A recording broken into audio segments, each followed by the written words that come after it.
दोस्तों, उसके बारे में जो हम जानते हैं वह केवल एक बूंद है। जो हम नहीं जानते हैं वह एक महासागर है। अंतरिक्ष की गहराइयों को टटोलने वाले आइजक न्यूटन की ये कहावत उन्हीं के जीवन पर सटीक बैठती है। महान गणितज्ञ, भौतिक वैज्ञानिक, ज्योतिष और दार्शनिक आइजक न्यूटन का नाम विज्ञान जगत में स्वर्ण अक्षरों में लिखा जाता है। मामूली से परिवार में जन्म लेने वाले इस बालक ने 16वीं शताब्दी में विज्ञान जगत को हिलाकर रख दिया था। साइंस की दुनिया में इन्होंने कुछ ऐसे चमत्कारी आविष्कार किए कि उन्हीं आविष्कारों की नींव पर आज डीप स्पेस साइंस और रिसर्च का महल खड़ा हुआ है।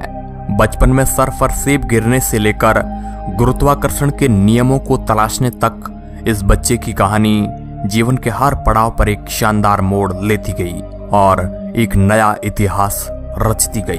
न्यूटन एक आम इंसान न होकर एक किताब की तरह थे जिसके आखिरी और शुरुआती पन्नों को पूरी दुनिया जानती है।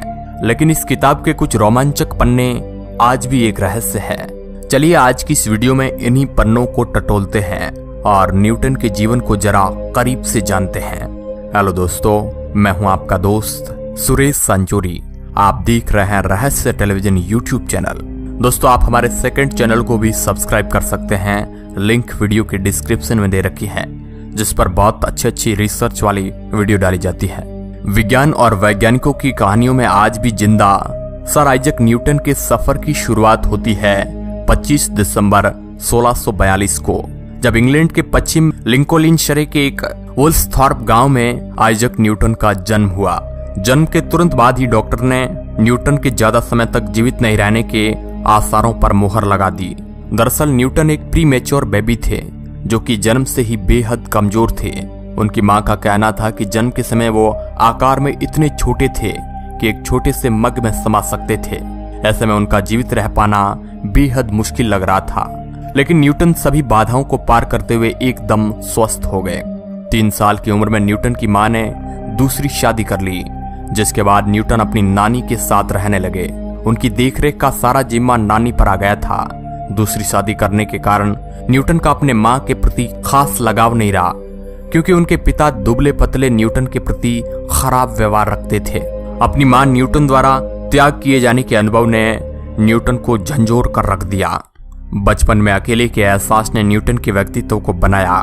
न्यूटन की अपनी मां के प्रति नफरत इतनी ज्यादा थी कि किशोर अवस्था में न्यूटन ने एक लिस्ट भी बनाई, जिसमें उन्होंने अपने पापों का लेखा जोखा लिखा।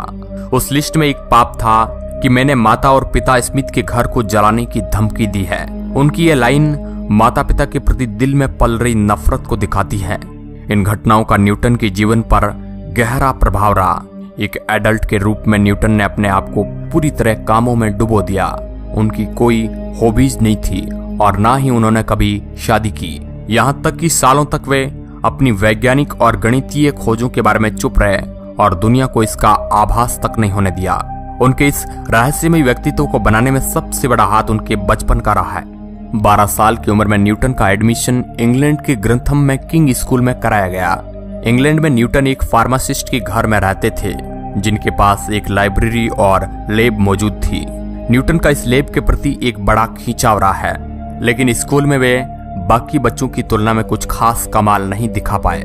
कुछ करने की चाह न्यूटन में हमेशा जीवित रही। यही वजह रही कि कड़ी मेहनत के बाद न्यूटन स्कूल के टॉप स्टूडेंट बनने में सफल रहे।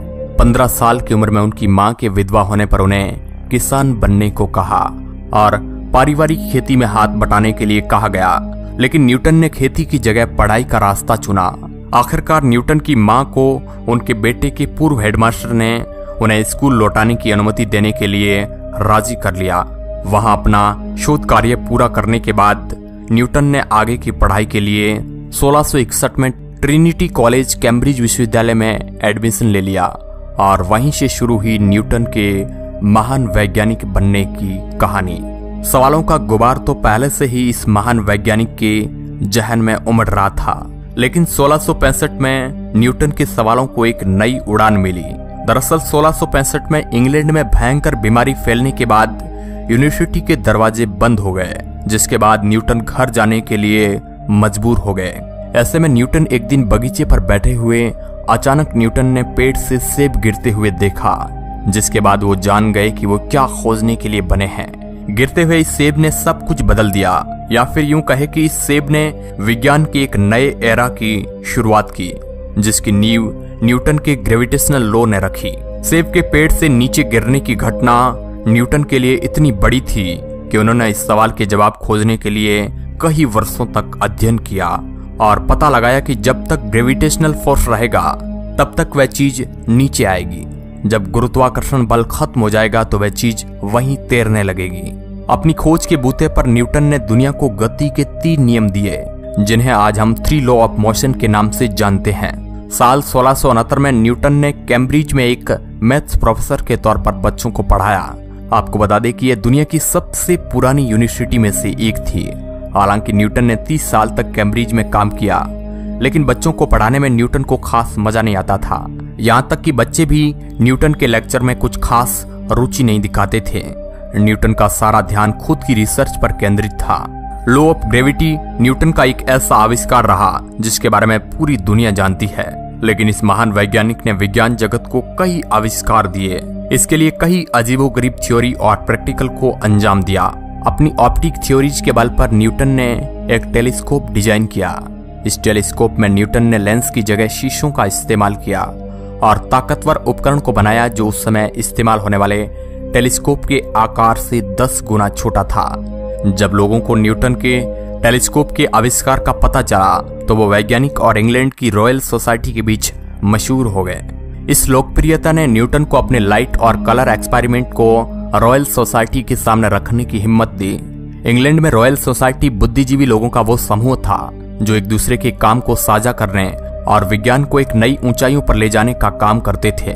उन्होंने न्यूटन को अपने विचारों को साझा करने के लिए जरूर प्रोत्साहित किया, लेकिन तमाम लोकप्रियता के बावजूद उनकी लाइट और कलर थ्योरीज को अपनाने से इनकार कर दिया।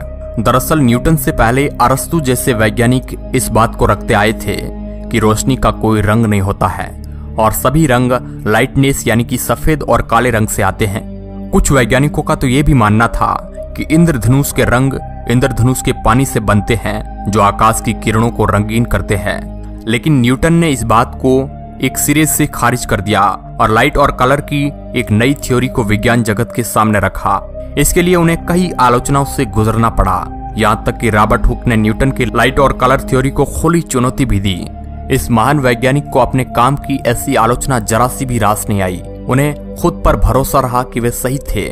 ऐसे में उन्होंने बुद्धिजीवी लोगों से कटना शुरू कर दिया और अपनी थ्योरी को सही साबित करने के लिए कई प्रयोगों को अंजाम दिया। उन्होंने खुद को डार्क रूम के भीतर बंद करके क्रिस्टल प्रिज्म से लाइट को डायरेक्ट किया, जिसके बाद लाइट 7 रंगों में बढ़ती नजर आई। कई वैज्ञानिक इस प्रयोग को जानते थे और उनका मानना था कि प्रिज्म खुद ही प्रकाश को इतने रंग में बांटता है, लेकिन जब न्यूटन ने इस प्रकाश को रिफ्लेक्ट करके दूसरे प्रिज्म से निकाला तो व्हाइट लाइट फॉर्म हुई, जिसने महान वैज्ञानिक की बात को साबित किया कि सफेद रोशनी असल में इंद्रधनुष के सभी रंगों का एक कॉम्बिनेशन थी।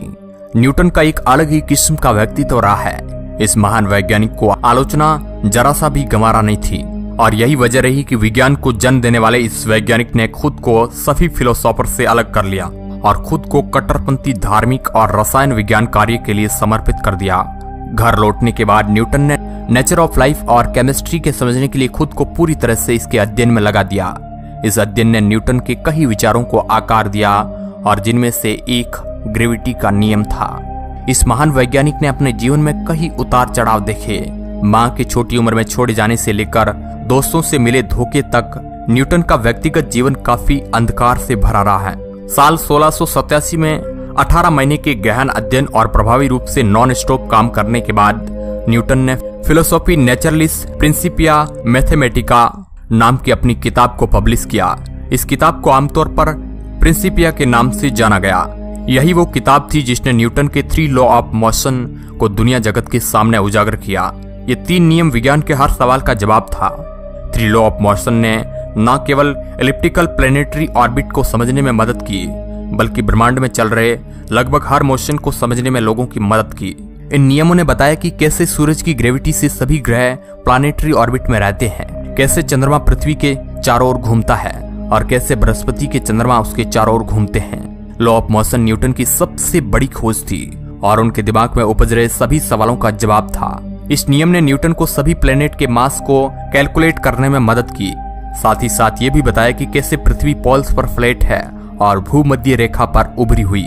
न्यूटन ने बताया कि सूर्य और चंद्रमा के गुरुत्वाकर्षण खिंचाव से पृथ्वी पर टाइडल्स यानी कि ज्वार बनते हैं। उनका मानना था कि ग्रेविटी यूनिवर्स में सभी चीजों को बैलेंस रखने का काम करती है।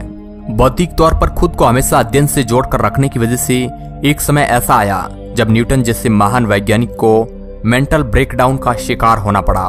लगातार कई रातों और हफ्तों तक बिना रुके काम करने की वजह से उन्हें इस स्थिति से गुजरना पड़ा। लेकिन न्यूटन के नाजुक मानसिक स्वास्थ्य ने उनके काम में कोई बाधा नहीं आई। उन्होंने अपने अध्ययन और खोज की यात्रा जारी रखी। न्यूटन सफलता की राह पर जितने ऊपर गए, उन्हें नीचे खींचने वाले कई वैज्ञानिक भी उनके साथ चल रहे थे। एक जर्मन फिलोसोफर गॉटफ्रीड लिबनिज ने उनकी कैलकुलस की थ्योरी पर आधारित अपनी एक नई कैलकुलस लेकर आए, जिसे न्यूटन 20 साल पहले ही खोज चुके थे। और उनके विचारों को चुराकर गॉटफ्रीड लिबनिज एक नई थ्योरी पेश कर रहे थे। लेकिन दुविधा यह थी कि उन्होंने अपने इस काम को कभी पब्लिश नहीं किया था। ऐसे में दोनों वैज्ञानिकों के बीच कई सालों तक कैलकुलस की थ्योरी को लेकर विवाद रहा और इस बात पर दोनों के बीच कड़ी टक्कर रही कि असल में ये थ्योरी किसकी है। लेकिन 1713 में उनकी इस परेशानी का भी हल खोज लिया गया, जब न्यूटन 20 साल पुराने अपने नोट की मदद से यह साबित करने में सफल रहे कि यह थ्योरी उन्हीं के द्वारा लिखी गई थी। गॉटफ्रीड लिबनिज कोई पहले वैज्ञानिक नहीं थे जिन्होंने न्यूटन के कार्य और उनके व्यक्तित्व से चिढ़ थी, बल्कि रॉबर्ट हुक जैसे वैज्ञानिक भी न्यूटन को नीचा दिखाने का कोई मौका नहीं छोड़ते थे। लेकिन इस वैज्ञानिक के लिए ऐसी आलोचनाओं का कोई अस्तित्व नहीं था। अपने जीवन काल में न्यूटन ने कई आविष्कारों को जन्म दिया। विज्ञान से लेकर राजनीति तक न्यूटन ने हर क्षेत्र में अपना हाथ आजमाया और सफल भी रहे। उनका कहना था कि यदि मैं दूसरों की तुलना में खुद को आगे पाता हूँ तो ऐसा मैं महान दिग्गजों के कंधों के सहारे पर ही कर पाया हूँ। सीधे शब्दों में कहे तो पहले महान वैज्ञानिकों के आविष्कारों के दम पर ही मैं ये आविष्कार कर पाया हूँ। 193 IQ वाले इस वैज्ञानिक ने मॉडर्न फिजिक्स को बनाया, लेकिन उनका मानना था कि विज्ञान जगत एक महासागर की तरह है जिसके बारे में हम केवल एक बूंद भी नहीं जानते हैं। 84 साल की उम्र में जब हमने इस महान मैथमेटिशियन को खोया तो हमने एक शानदार नेचुरल फिलोसोफर, भौतिक वैज्ञानिक और ज्योतिष को भी खोया। लेकिन उनकी मौत ने एक नए साइंटिफिक युग की शुरुआत की, जिसमें वे हमेशा के लिए the great legend sir Isaac Newton के नाम से अमर हो गए। तो दोस्तों, आज की इस वीडियो में बस इतना ही। अब आपकी सर आइजैक न्यूटन के बारे में क्या राय है? अपनी प्रतिक्रिया हमें कमेंट बॉक्स में जरूर बताएं। वीडियो के अंत तक बने रहने के लिए आपका बहुत बहुत धन्यवाद।